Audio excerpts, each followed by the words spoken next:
Ada 5 tugas Rasul yang Allah bebankan kepada Rasulullah. Ya, sebagaimana Nabi mengatakan, wa qad unzila alayya, ya, inna arsalnaka syahidan ala ummatika, ya, wa mubasysyiran bil jannah wa nadhiran bin nari wa syahadata an la ilaha illallah wa da'iyan ila syahadata an la ilaha illallah wa sirajan munira bil Quran. Itu kata Nabi.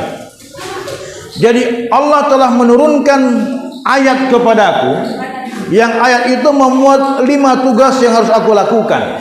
Apa itu?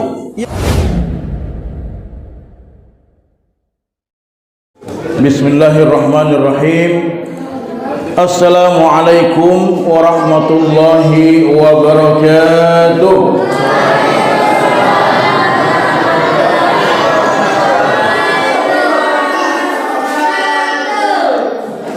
Alhamdulillahi rabbil alamin, wassalatu wassalamu ala asyrafil anbiya'i wal mursalin wa ala alihi wa sahbihi ajma'in. Amma ba'd.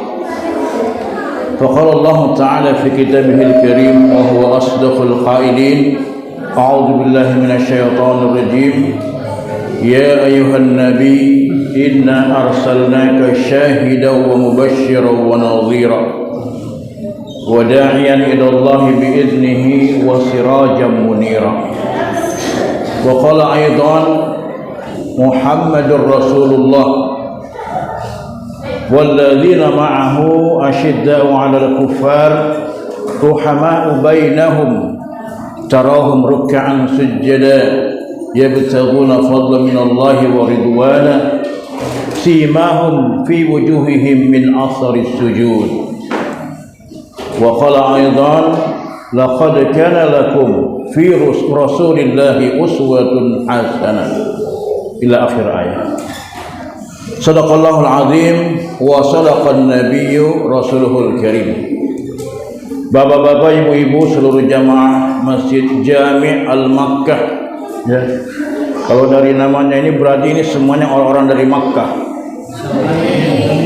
Ya, coba. Jami' itu kumpulan. Al-Makkah yang orang Makkah. Ya. Jadi Jami' Al-Makkah, kumpulan atau orang-orang dari Mekah yang berkumpul.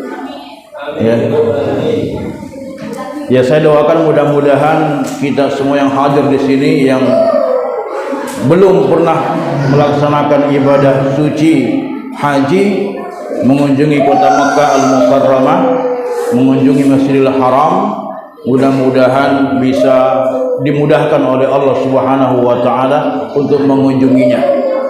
Dan mudah-mudahan juga kita bisa mengunjungi makam dari orang yang paling kita cintai, baginda Rasulullah sallallahu alaihi wasallam di Madinah Al-Munawwarah. Ya. Bapak Ibu sekalian yang dirahmati Allah Subhanahu wa taala, pertama-tama mari kita memuji Allah Subhanahu wa taala atas izinnya kita bisa hadir di tempat ini, di Masjid Jami' Al-Makkah ini. Semoga Allah Subhanahu wa taala senantiasa mengistiqamahkan diri kita semua untuk tetap melaksanakan syiar-syiar agama Allah Subhanahu wa taala. Karena sesungguhnya aktivitas kegiatan Maulidun Nabi ini memang dia bukan ibadah, tapi dia syiar. Karena dia bukan ibadah, maka tidak bisa dikatakan bid'ah. Karena ibadah bid'ah itu hanya yang berkaitan dengan ibadah. Syiar tidak bisa. Dia syiar itu artinya untuk menyiarkan agama ini, menyebarkan agama ini. Ya. Insyaallah mungkin sedikit jelaskan sejarah tentang kitab Al-Barzanji ini bagaimana. Kemudian yang kedua, kita bersalawat dan salam kepada Rasulullah Muhammad sallallahu alaihi wasallam. Karena dengan perjuangan beliau mampu membawa Islam ini sampai ke kita, negeri yang paling jauh, negeri yang jauh sekali. ya, dari Mekah sampai ke Indonesia, luar biasa. Kenapa? Karena memang ajaran beliau adalah ajaran yang rahmatan lil alamin, yang menjangkau seluruh alam semesta. Nah, yang berikutnya saya ucapkan terima kasih kepada pengurus masjid yang telah mengundang saya untuk mengisi hikmah maulid pada kesempatan hari ini. Yang mudah-mudahan kita semua di sini berkenan untuk mendengarkan sedikit pesan-pesan dari saya. Dan berikutnya, yang jangan lupa untuk like, share, comment, and subscribe channel saya ya. Tadi saya sibuk itu karena ini ustadznya YouTuber juga, ya, maksudnya begitu ya. Saya belum punya tim ya. Ya, jadi alhamdulillah sekarang subscriber saya lebih dari 2.500-an. Ya, jadi itu adalah kumpulan ceramah-ceramah saya, kemudian ceramah dari teman-teman saya mubalik di Kota Makassar, kemudian juga ada tilawah dan sebagainya. Kemarin saya sempat ceramah maulid di SD Botoramba di Taman Rea. Ya, saya juga merekam kegiatan ini dan ada anak-anak yang tampil dan itu saya sudah posting di channel saya. Alhamdulillah luar biasa penontonnya ya. Ya, jadi jangan lupa Ibu dibuka ya, jangan lupa di subscribe Denny Hakim Channel, DENNY Hakim Channel ya. Insyaallah kalau kita buka itu Denny Hakim langsung dia di urutan pertama ya, katanya ya. Nah, kenapa saya harus kita ini kan sekarang zamannya apa istilahnya bermedia sosial ya, dan ketika bermedia sosial itu harus cerdas. Jadi ustaz juga itu mubalik juga itu tidak boleh mengabaikan yang seperti ini media sosial. Kenapa? Kalau dulu kita ceramah itu mungkin hanya bisa dinikmati oleh 1-2 orang satu jamaah masjid, tapi dengan adanya media sosial bisa sebarkan di media sosial ya, maka bukan yang ada di masjid ini yang bisa mendengarkan, tapi juga di luar, bahkan bisa saja di luar negeri mendengarkan ceramah ini ya, maksudnya di luar negeri Makassar. Ya, baik, makanya kemudian jangan sungkan-sungkan untuk kemudian men-share ya. Nah, Bapak Ibu sekalian yang dirahmati Allah Subhanahu wa taala, kenapa kemudian kaum muslimin itu melaksanakan Maulidun Nabi, peringatan Maulid?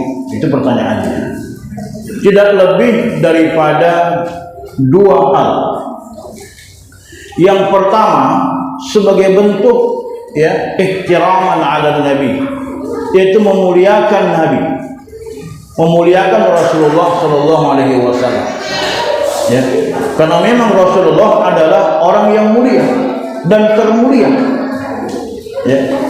Bahkan menurut para ulama ya, ketika ya Nabi Adam alaihissalam itu akan menikah dengan Siti Hawa, maka maharnya adalah mengucapkan sholawat kepada Rasulullah Muhammad sallallahu alaihi wasallam.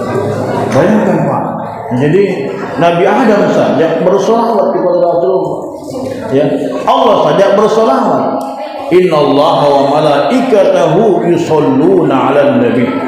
Ya, sesungguhnya Allah dan para malaikat itu bersolawat ya. Ya ayyuhalladzina amanu shollu 'alaihi wa sallimu taslima. Wahai orang yang beriman, maka shollu 'alaihi, bersolawatlah kepada kalian. Dan ketika kita bersolawat, maka Allah Subhanahu wa taala akan memberikan pahala 10 kali lipat pahala solawat kita. 1 kali kita bersolawat, maka 10 pahala kita dapatkan Bapak Ibu sekalian. Ya, bayangkan. Dan solawat ini insya Allah akan membawa syafaat bagi kita yang selalu mengucapkannya di dunia ini. Maka ya kalau bisa, apalagi misalnya hari Jumat, perbanyak solawat kita. Kalau bisa setiap hari lah kita bersolawat. Tapi ya bukan dalam bentuk riya. Saya membiasakan diri untuk ketika setelah selesai sholat fardu ya untuk bersolawat 100 kali. Ya, begini. Jadi saya ambil tasbih, saya bersolawat setelah sholat fardu. Ya. Jadi kalau 1 hari 1 kali sholat fardu itu 100 kali, kalau 5 berarti 500 kali. Itu saya sedang usahakan untuk mengiltizam, membiasakan itu, supaya betul-betul kecintaan kepada Rasulullah ini terpatri dalam diri kita, ya. Ya, jadi kalau kita bisa bersolawat, insya Allah ya. Ya, jadi mudah-mudahan Allah Subhanahu Wa Taala memberikan kita syafaatnya Rasulullah Sallallahu Alaihi Wasallam. Karena satu-satunya yang bisa menyelamatkan di akhirat kalau kita betul-betul tidak bisa selamat hanya syafaatnya Rasulullah. Mau dapat syafaatnya Rasul ibu, ya, maka banyak-banyak bersolawat. Tapi ada itu orang yang tidak mendapatkan syafaatnya Rasulullah nanti di hari kiamat. Siapa itu? Orang yang berutang tapi tidak ada keinginan untuk membayar utangnya. Ada di sini bu. Hati-hati memang ki. Kalau berutang baru tidak ada niat untuk membayar, nah, itu tidak dapat syafaat dari Rasulullah ya. Ada pengecualian. Ya. Bapak Ibu sekalian, jamaah Maulidun Nabi sallallahu alaihi wasallam dirahmati Allah Subhanahu wa taala. Nah, yang pertama karena kemuliaan dan menghormati Rasulullah. Yang kedua adalah rangka kecintaan mereka kepada Rasulullah. Kenapa kaum muslimin memperingati Maulid? Karena kecintaan mereka kepada Rasulullah. Ya, kecintaan mereka. Terlepas dari adanya pro kontra Maulid, tapi sebenarnya mayoritas ulama itu membolehkan, ya, melaksanakan perayaan Maulid Nabi. Nah, kenapa kemudian dalam perayaan Maulid itu kapan dimulainya sebenarnya ini, ya? Tidak ada yang bisa memastikan, cuman memang pada umumnya ya ahli sejarah itu kemudian memberikan penjelasan itu dilaksanakan pada masa ya Salahuddin Al-Ayyubi. Ya, pada masa Salahuddin Al-Ayyubi. Dia seorang orang dikatakan pemimpin di masa Bani Ayyubiyah, ya, di wilayah Syam ketika itu, ya, khususnya di Palestina. Nah, dan kemudian ketika kaum muslimin dulu mereka dalam kondisi lemah karena Palestina dikuasai oleh orang-orang Nasrani ketika itu, jatuh ke tangan mereka, ya. Maka bagaimana caranya supaya Palestina bisa direbut oleh kaum muslimin? Gitu. Maka inisiatif daripada Salahuddin Al-Ayyubi adalah dia memikirkan bagaimana caranya supaya umat Islam bisa bersemangat.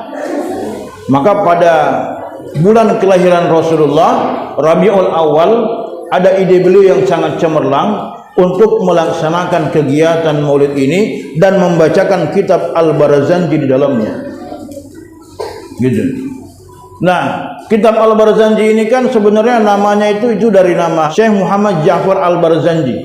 Dia berasal dari ya daerah Al-Birzinj di daerah Irak, wilayah Kurdistan. Beliau ini Muhammad Ja'far Al-Barzanji ini bukan orang biasa.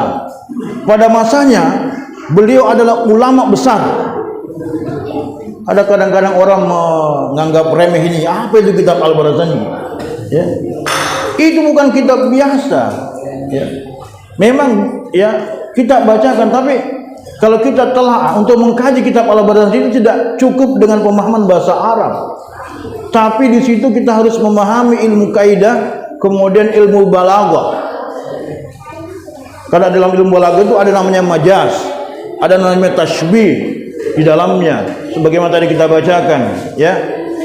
Anta syamsun anta badrun. Ya, kamu adalah matahari, kamu adalah rembulan. Kenapa? Karena memang tidak bisa orang itu membayangkan wajah Rasulullah SAW, ya. Jadi rembulan itu adalah sesuatu yang maha indah. Jadi digambarkan Nabi itu seperti rembulan, sebenarnya lebih daripada rembulan. Karena para sahabat sendiri ketika ditanya bagaimanakah wajahnya Rasulullah, maka apa kata sahabat? Kalau dibandingkan dengan keindahan seluruh alam semesta ini, masih lebih jauh keindahan wajah Rasulullah SAW. Luar biasa, ya. Jadi kitab Al-Barzanji ini yang kita sering bilang, sebenarnya judul aslinya adalah Al-Iqdul Jawahir. Iqdul Jawahir, yaitu kalung permata. Nah, itu kalung permata, Pak. Maksudnya siapa? Rasulullah sallallahu alaihi wasallam. Nah dari situlah kemudian kitab Al-Barzanji ini, ya kitab yang dikenal dengan kitab Al-Barzanji, dinisbahkan kepada nama pengarangnya, Syekh Muhammad Ja'far Al-Barzanji, begitu ya. Nah, lalu kitab ini, Syekh Muhammad Ja'far Al-Barzanji ini juga adalah salah satu daripada keturunan Rasulullah sallallahu alaihi wasallam. Ya kalau istilah sekarang Habib, ya, Habaib. Beliau keturunan Rasulullah, ya. Dan beliau dilahirkan di kota Madinah Al-Munawwarah, dan dulu pada masa kehilafahan Bani Utsmaniyah, ya, Syekh Muhammad Ja'far ini adalah seorang mufti dari kota Mekah. Mufti, Pak. Kalau kita sekarang istilahnya Majelis Ulama Indonesia, mirip-mirip begitu. Jadi bukan orang sembarangan ini Syekh Muhammad Ja'far Al-Barzanji, ya. Beliau ini mengarang kitab yang luar biasa, yang penuh dengan syair untuk menggambarkan sosok Rasulullah. Itu semacam khulasah, yaitu ringkasan sejarah Rasulullah dari beliau dilahirkan, dikandung sampai beliau kemudian lahir dan diutus sebagai Rasul dan Nabi Allah Subhanahu wa Ta'ala. Apakah dilarang baca? Siapa yang melarang membaca kitab Al-Barzanji? Ya silakan dibaca. Dari situlah kemudian, ya, pada setiap acara keagamaan yang dilakukan oleh kaum muslimin, ya, apakah itu dalam bentuk acara pernikahan, acara khitanan, acara apalagi itu, ya, akikahan dan seterusnya, itu selalu dibacakan kitab ini. Apalagi pada acara-acara maulid, ya, dibacakan kitab ini. Untuk apa tadi? Ya, kata Pak Haji bahwa untuk mengenang sejarah kehidupan Rasulullah sallallahu alaihi wasallam yang mungkin orang sudah banyak lupakan. Kita kalau buka sekarang HP, berita apa yang pertama kita lihat? Apa yang sekarang kasusnya? Tuh, pas buka HP, Lesti misalnya, ya, sekalinya pas dicabut gugatannya, kira-kira kita marah buat atau emosi atau gimana? Nah itu kan setiap hari kita dipertontonkan yang seperti itu, ya. Nah ini membuat kita lupa dengan Rasulullah. Nah adanya bulan Rabiul Awal ini, bulan Maulid ini, kita adakan kegiatan ini, lalu kemudian kita mendengarkan kisah Rasulullah. Apalagi memang dalam kegiatan ini kan tidak ada yang haram-haram, betul? Ya. Ini kan semuanya halal semua nih, telur, songkol, yang songkol betul halal semua gitu. Kita tadi membaca sholawat, membaca Al-Quran, di mana kira-kira yang diharamkan di dalamnya? Tidak ada. Ya. Jadi ya sebagian orang menganggap wah ini macam-macam ya, seperti itu. Padahal sebenarnya kalau kita kaji lebih dalam tidak seperti itu. Nah, tadi sempat baca-baca tulisannya teman, ya, pagi-pagi tadi, kenapa harus ada telur? Ya, telur itu dia ibaratnya embrio, gitu ya. Telur itu ibaratnya bibit, ya. Jadi kita ini adalah generasi-generasi penerusnya Rasulullah SAW sebagai bibit itu. Nah, itu maksudnya begitu. Kalau dulu di kampungnya itu teman katanya, itu telur iti, bukan telur ayam. Karena dulu orang rata-rata memelihara iti, bukan ayam. Jadi apa istilahnya bahasanya itu? Jadi telur iti yang biasanya ada. Tapi karena mungkin sekarang sudah ada telur ayam, ya, dan telur iti lebih mahal daripada telur ayam, maka ibu-ibu, ya, memutuskan untuk beli yang lebih murah. Efisiensi dana, bude. Nah, padahal sebenarnya kalau dulu pertama-pertama itu telurnya itu telur iti. Ya, jadi kalau bisa Bu nanti tahun depan telur iti dikasih, ya. Supaya nonton dimakan. Apalagi kalau iti dari sawah langsung, wah luar biasa itu, ya. Nah, Bapak Ibu sekalian Allah Subhanahu wa taala. Nah, jadi itu ya, kenapa kemudian diadakan peringatan Maulidun Nabi ini. Meskipun sampai sekarang itu juga masih banyak pro kontra, tapi ya kita lepas dari itu semua, ya, tidak usahlah kita berdebat, ya. Yang jelas kecintaan kita kepada Rasulullah SAW ini kita wujudkan bukan sebenarnya pada ini acara ini, tapi setelah ini kita mau apa? Kan begitu. Setelah cari ini mau apa? Sebagaimana Salahuddin Al-Ayyubi tadi, beliau membacakan kitab Barasanji itu, kemudian semua orang yang sudah mendengarkan semangat lagi, gitu. Semangat mereka, sehingga muncullah rasa apa istilahnya jihad, ya, semangat jihad yang berkobar-kobar dalam diri kaum muslimin, sehingga mereka kembali berhasil mengambil merebut kota Palestina dari orang-orang yang merebutnya. Nah, ini luar biasa. Ini dulu, ya. Jadi sejarah tentang kenapa kemudian kaum muslimin itu bisa membaca kitab Barasanji, kemudian adanya Maulidun Nabi SAW. Nah, jadi perlu saya sampaikan bahwa memang ini bukan ibadah, tapi dia syiar, ya. Karena memang dalam ibadah itu, ya, kita sepakat dalam ibadah itu kalau kita menambah-nambah itu baru bid'ah. Ibadah sholat duhur tadi kita tambah jadi 6 rakaat, sepakat tidak kalau saya katakan bid'ah? Sepakat. Jadi Pak Imam, para jamaah sekalian, ya, bagaimana supaya pahala kita bertambah kepada Allah Subhanahu wa taala? Mari kita tambah rakaatnya menjadi 6 rakaat. Kira-kira bagaimana kalau begitu, Pak? Setuju atau tidak? Itu bid'ah namanya. Menambah-nambah dalam persoalan ibadah, ya, begitu. Tapi kalau ini Maulid Nabi adalah syiar, bagian daripada syiar agama. Baik. Nah, Rasulullah Sallallahu Alaihi Wasallam, ya, awal mulanya dikandung oleh orang tua beliau, yaitu Aminah, ya. Nah, Aminah itu ketika mengandung beliau tidak pernah merasa berat, ya. Kita ini kalau mengandung anak kita, Bu, pasti berat kan? Kemana-mana dibawa, tidak pernah kita simpan kalau mau pergi kemana-mana, Bu, tuh. Berat, Bu, ya. Kan kalau kita mau ke pasar hamil begitu tua kan, ya, kita mau ke pasar simpan dulu, kan tidak begitu, Bu, tuh? Ya, bapak-bapak kalau mau rasakan bagaimana beratnya itu kandungannya, ibu-ibu tak, ya, beli kelapa 2 biji, gantung di perut tak, Pak. Nah, itu bagaimana beratnya itu kandungannya itu, ibu, ya, itu luar biasa. Nah, tapi Rasulullah tidak pernah ibunya itu merasa berat, bahkan ringan, ya, ketika beliau dikandung oleh ibu beliau. Nah, kemudian ketika beliau dilahirkan, ya, beliau dilahirkan dalam keadaan yang luar biasa. Banyak kejadian-kejadian yang luar biasa. Di antaranya, beliau dilahirkan tidak seperti bayi yang biasanya. Beliau dilahirkan dalam keadaan tidak menangis, ya. Bu, kalau sekarang ada anak kita lahir tidak menangis, kira-kira apa kesimpulan kita? Ya, ya kan? Pasti begitu. Atau misalnya dia itu, maaf, bisu, kan begitu. Makanya itu kalau mau lahir anak, seperti anak saya kemarin, ya, waktu mau lahiran tidak menangis, langsung itu dokternya bidannya langsung tepuk-tepuk terus, akhirnya menangis, begitu. Ya betul, bukan bapaknya, itu betul anaknya, ya.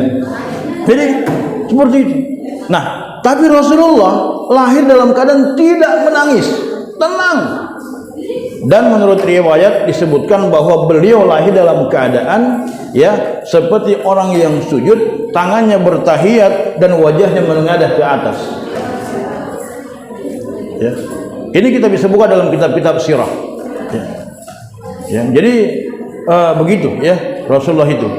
Nah, bahkan maaf, ketika beliau dilahirkan memancar cahaya, maaf, dari rahimnya ibunya, ya, yang menerangi, ya, wilayah apa itu?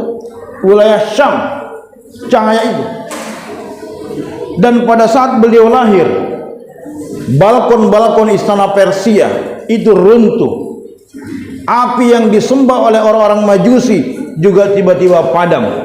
Padahal dulu, ya, selama ratusan ribuan tahun, api itu adalah api abadi yang disembah oleh orang-orang Majusi, orang-orang musyrik Majusi yang menyembah api dan tidak pernah padam api itu.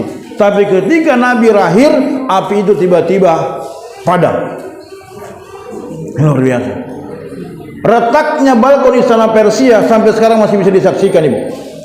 Kalau kita ada rezeki jalan-jalan ke wilayah Iran ya, itu ada itu bekas-bekas retakan-retakan balkon istana Persia yang retak.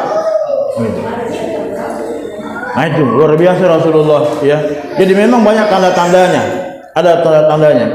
Nah, ketika beliau dilahirkan ya, lalu beliau disusui oleh namanya Halimatus Sa'diyah. Maaf, awalnya itu adalah Ummu Aiman, kemudian Suwaibah ya, lalu setelah itu Ummu Aiman, setelah itu Halimatus Sa'diyah.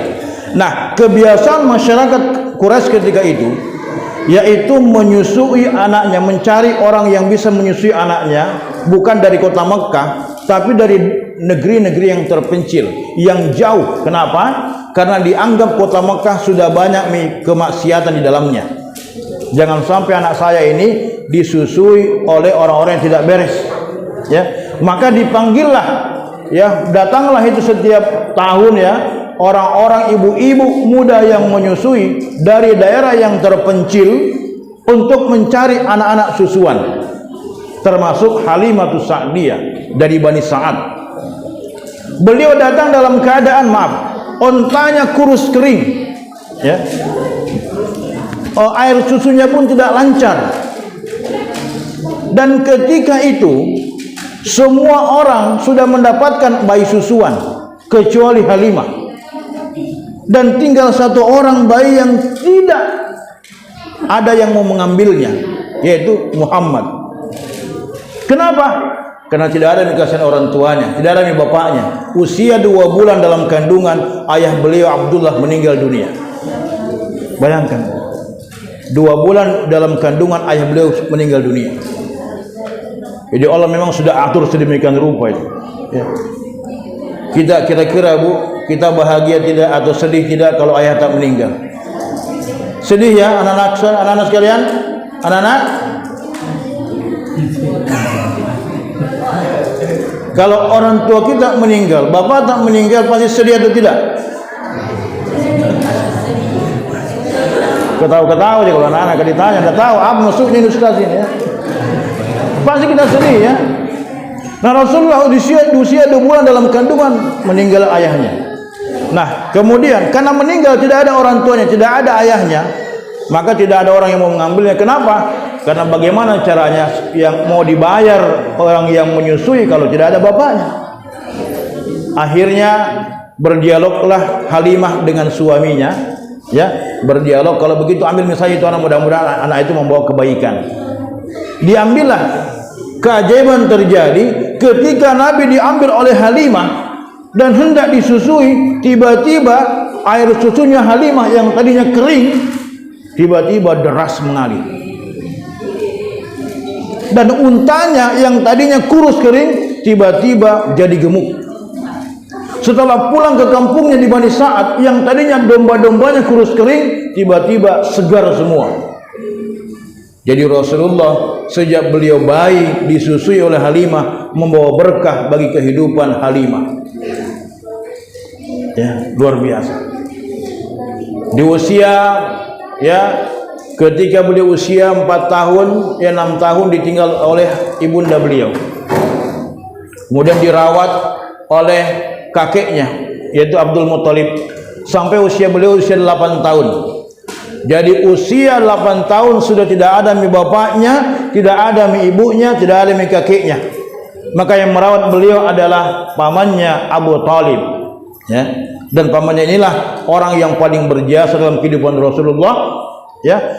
Karena beliaulah yang suka membantu dakwah Rasulullah meskipun beliau meninggal dalam keadaan tidak bersyahadat. Ketika Abu Talib hendak meninggal, apa kata Rasulullah? Ya, wahai Abu Talib, ya, wahai Abu Talib, wahai pamanku, ucapkanlah 2 kalimat. Yang 2 kalimat ini akan aku jadikan sebagai saksi di hadapan Allah Subhanahu wa taala atas keimananmu kepada Allah. Apa itu? La ilaha illallah Muhammadur Rasulullah. Tapi Abu Thalib ya baru mengucapkan itu, di sampingnya ada Abu Jahal. Abu Thalib, mau kau ikuti itu anumu keponakanmu ya? Apa itu? Mantungin Abu Jahal. Namanya saja Abu Jahal, bapaknya kebodohan. Sebenarnya Pak, itu namanya disebut Abu Jahal adalah Rasul. Namanya itu dulu Abul Hakam. Abul Hakam itu adalah bapaknya kebijaksanaan. Orangnya itu bijaksana, dihormati. Tapi ketika dia tidak menerima risalah Rasulullah, maka Nabi sendiri yang memberikan gelar kepada dia sebagai Abu Jahal. Ini bodoh ini. Ya, dia orang pintar tapi tidak menerima risalah Islam. Maka kalau sekarang ada yang ya menghalang-halangi dakwah Islam, mungkin itu adalah keturunannya Abu Jahal. Ya. Jadi itu Abu Jahal dihalang, akhirnya Abu Thalib tidak menerima dan tidak mengucapkan dua kalimat syahadat. Ya, sehingga Nabi berdoa, ya Allah, ya, ringankanlah siksaannya. Ya, jadi orang yang diringankan siksanya di akhirat nanti adalah Abu Thalib. Ya, dan siksaan neraka yang paling ringan adalah ketika kita menginjak bara api dan mendidih kepala kita. Itu siksaan neraka yang paling ringan. Saya tidak tahu yang paling berat seperti apa. Yang paling ringan saja begitu. Ya, Bapak Ibu sekalian rahmat Allah Subhanahu wa taala, singkat cerita, di usia 12 tahun beliau pernah bersama dengan pamannya yaitu Abu Thalib untuk berangkat ke wilayah Syam untuk berdagang. Di wilayah Syam itu beliau bertemu dengan seorang pendeta yang bernama Pendeta Buhaira. Pendeta itu mengamati dari jauh. Ini ada anak kecil tapi aneh-aneh dilihat. Ya, kenapa? Ketika dia berjalan selalu ada awan yang mengikutinya. Ada awan. Ya, melindunginya dari panas, melindunginya dari hujan. Kita kan kalau melindungi dari panas kan pakai payung. Ya. Jadi Rasulullah dulu selalu ada awan di atasnya. Dan ketika beliau lewat kemana saja, batu-batu, pohon-pohon itu selalu tunduk sujud kepada beliau. Dipanggillah ini Abu Thalib, Abu Thalib, ta'al, sini ki dulu, ke rumahku ki dulu. Kenapa? Itu saya saksikan. Siapa itu anak kecil? Itu keponakan saya. Ya, cepat bawa pulang itu keponakanmu, cepat bawa pulang. Kenapa? Ya, karena saya khawatir nanti orang-orang Yahudi ini akan menyakitinya. Ya. Kenapa? Ini keponakanmu adalah calon nabi yang sudah tercantum dalam kitab suci saya. Jadi ternyata memang Rasulullah itu sudah ada tercantum tanda-tandanya dalam kitab Ahlul Kitab, baik Injil maupun Taurat sudah ada di dalamnya. Ya. Nah, apa tanda-tandanya? Di antaranya adalah ketika keponakanmu lewat kemana selalu ada awan yang melindunginya, dan ketika dia lewat selalu ada pohon dan batu-batu yang tunduk kepadanya, padahal batu dan pohon itu tidak akan tunduk kecuali kepada seorang nabi. Dan pas dicek di pundaknya di sini, ya, tabib di tengkuknya begini antara dua bahunya, ya, ada tanda, ya, tanda kenabian, yaitu benjolan sedikit keluar begini, ya mungkin kayak buah-buah apalah begitu ya. Kemudian dia berbulu. Itu dilihat, disuruh dilihat oleh Buhaira. Ternyata itulah tanda kenabian. Nah, ingat Bu, ini tanda yang dimiliki oleh Rasulullah, bukan dimiliki oleh kita. Karena setelah Nabi kan tidak ada lagi Nabi yang lain. Ya, wala nabiyya ba'di, tidak ada Nabi sesudah aku. Ya, jadi kalau kita menemukan sebuah benjolan di sini, ya, jangan merasa sebagai Nabi. Ya, cepat-cepat periksa ke dokter, jangan sampai itu adalah gejala tumor. Ini begitu, ya. Bapak Ibu saudara Allah Subhanahu wa taala, singkat cerita, di usia 40 tahun beliau kemudian, ya, diangkat oleh Allah Subhanahu wa taala sebagai nabi dan rasulnya di Gua Hira, ketika sebelumnya setiap bulan, setiap hari selama 10 hari atau 1 bulan lamanya beliau selalu bertahanus menyendiri di Gua Hira itu untuk beribadah. Ya. Maka Allah menurunkan Jibril, mengutus Jibril untuk menyampaikan wahyu yang pertama, yaitu surat Al-Alaq ayat 1 sampai yang kelima. Anak-anak sudah hafal semua surat Al-Alaq? Sudah hafal ya? Ya. Ya. Kalau ada yang bisa menghafal luar biasa ya. Allah memberikan syafaat juga sebenarnya pada penghafal Quran ini, dan akan memberikan mahkota kepada kedua orang tuanya nanti di akhirat ketika anaknya ini menjadi penghafal Quran. Nah, ketika turun wahyu yang pertama, maka Nabi begitu takutnya beliau, tapi Jibril menenangkan beliau. Ya. Lalu beliau kemudian menerima wahyu berikutnya sampai kemudian Allah Subhanahu wa taala memberikan tugas kepada Rasulullah yang itu tercantum dalam surat Al-Ahzab ayat 45 sampai 46. Apa tugas Rasul? Ya. Apa tugas Rasulullah? Kalau kita buka dalam surat Al-Ahzab ayat 45-46, Allah Subhanahu wa taala menyatakan, Bu silakan dibuka Bu, surat Al-Ahzab ayat 45-46. Ada di Quran tak Bu di HP tak? Ya. Al-Ahzab 45-46. Ya. Di situ Allah Subhanahu wa taala berfirman, "Ya ayyuhan nabi." Sudah Bu? Nah, di situ Allah menyatakan, "Ya ayyuhan nabi, inna arsalnaka syahidan wa mubasysyiran wa nadhira wa da'iyan ila Allahi bi idnihi wa sirajan munira." Ada 5 tugas Rasul, ada 5 tugas Rasul yang Allah bebankan kepada Rasulullah. Ya, sebagaimana Nabi mengatakan, wa qad unzila alayya, ya, inna arsalnaka syahidan ala ummatika, ya, wa mubasysyiran bil jannah wa nadhiran bin nari wa syahadata an la ilaha illallah wa da'iyan ila syahadata an la ilaha illallah wa sirajan munira bil Quran. Itu kata Nabi. Jadi Allah telah menurunkan ayat kepadaku, yang ayat itu memuat 5 tugas yang harus aku lakukan. Apa itu? Yang pertama, beliau sebagai apa tadi? Syahidan. Beliau sebagai saksi. Artinya apa? Bahwa Nabi ini nanti akan menjadi saksi atas kita di hari kiamat nanti, Bapak Ibu sekalian. Jadi kita umatnya nanti ini ketika dihisab oleh Allah Subhanahu wa taala, maka Nabi menjadi saksi atas umatnya. Dulu ini ya, dia ini umatku betul ya Allah. Dia betul-betul menjalankan agamamu ya Allah. Nabi menjadi saksi. Ya. Yang kedua, tugasnya Rasulullah adalah sebagai basyiran, mubasyiran, sebagai ya pembawa kabar gembira. Apa yang kabar gembira seperti apa? Yaitu tentang surga. Bahwa orang-orang yang beriman dan beramal soleh, mereka akan masuk ke dalam surganya Allah Subhanahu wa taala.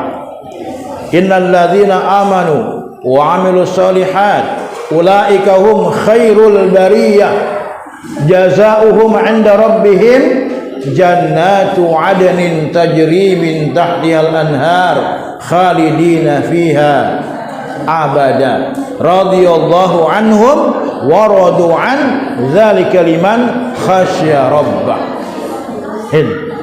Sesungguhnya orang-orang yang beriman dan yang beramal soleh itu, maka mereka adalah sebaik-baiknya makhluk.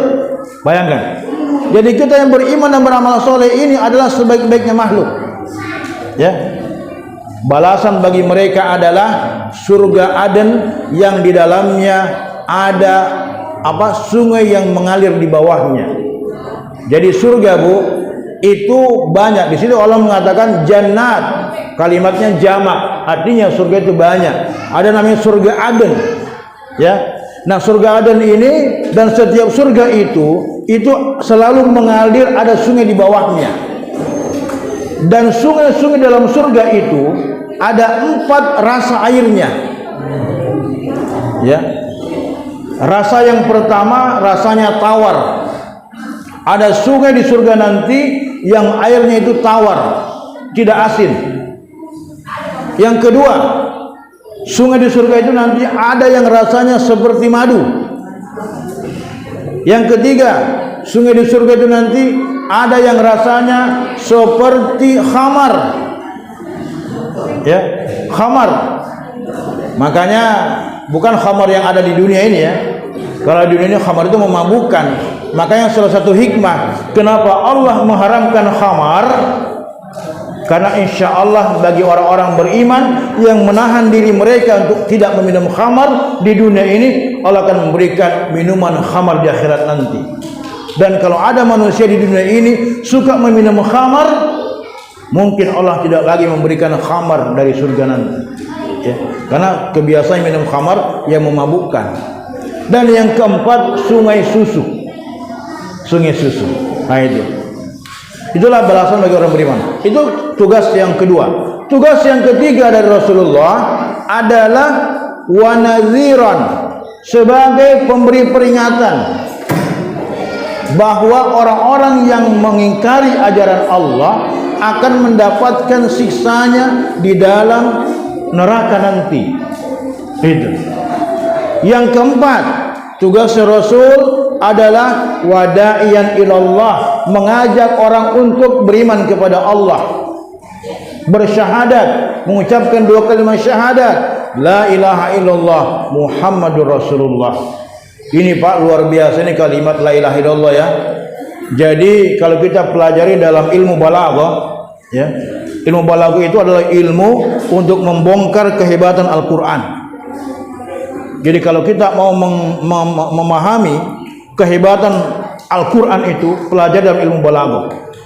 Di dalamnya nanti ada namanya ilmu ma'ani, ada ilmu badi, ada ilmu bayan dan sebagainya, ya. Nah, di dalam ilmu balaghah ini, khususnya dalam ilmu ma'ani, disebutkan bahwa kalau ada kalimat yang itu dimulai dari kalimat manafi atau la nafi, lalu diikuti oleh illa, itu adalah sebuah lil qasar, pembatasan. Seperti kalimat la ilaha illallah. La ini adalah la nafi, ya, penafian. Artinya apa? La ilaha, ya, tidak ada ilah. Apa itu ilah? Al-ma'bud, yang disembah, yang layak disembah, kecuali illallah, kecuali Allah. Artinya apa?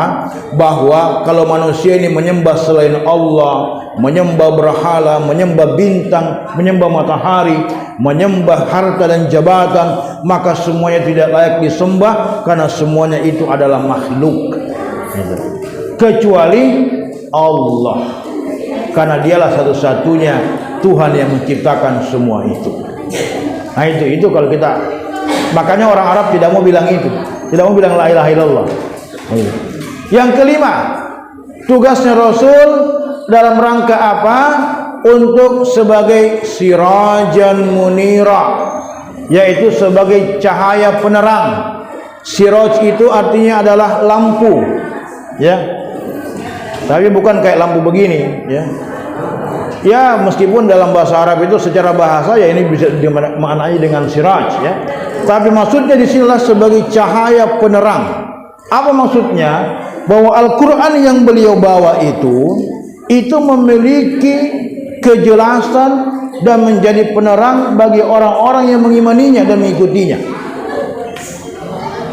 Sejelas sinar matahari, maka Al-Quran ini sebagai mukjizat terakhir daripada Allah Subhanahu wa Ta'ala kepada Rasul yang terakhir, ini sebagai sirajan munira.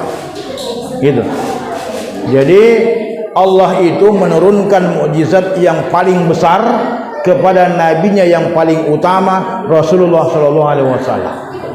Ya, itulah Al-Qur'anul Karim. Dia sebagai sirajan munira. Maka barang siapa yang mengikuti Al-Quran, maka kehidupannya akan selalu mendapatkan cahaya yang terang benderang. Kenapa?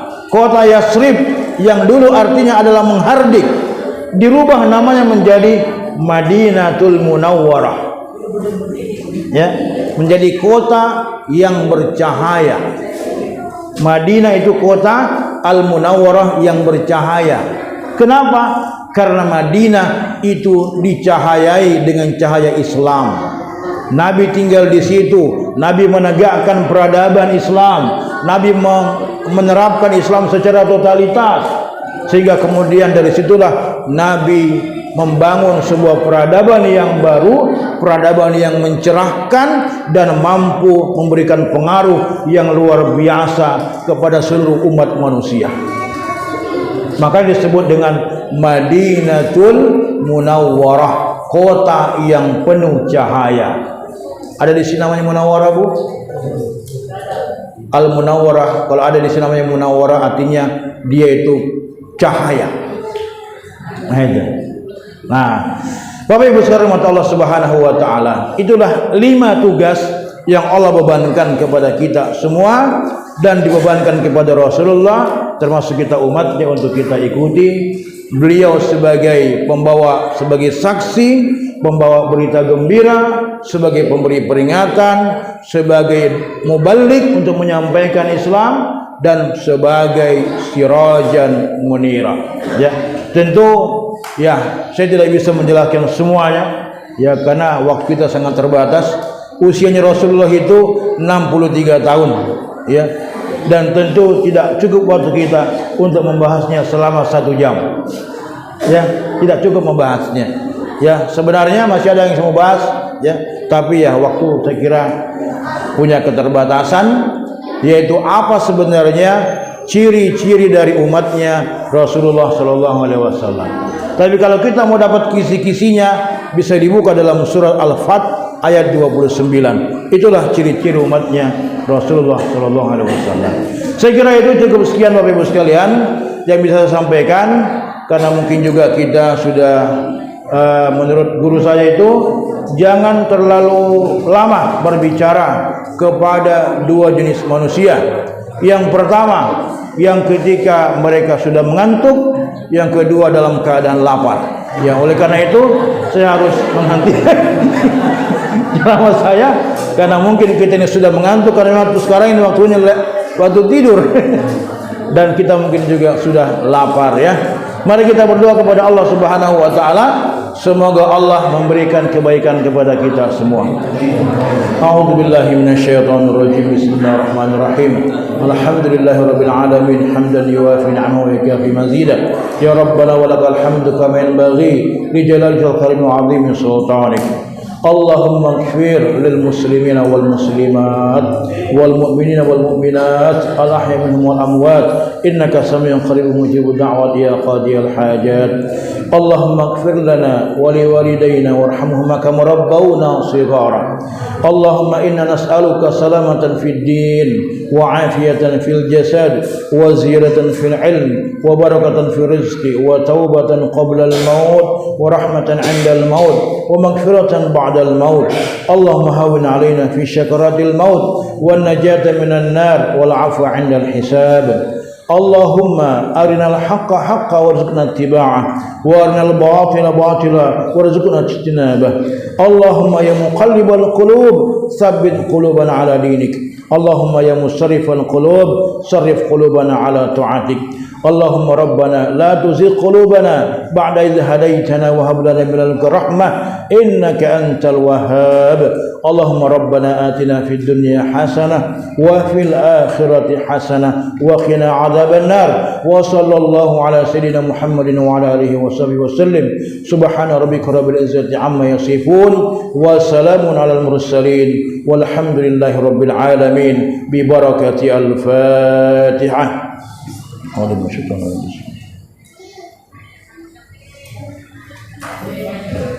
Allahumma shalli.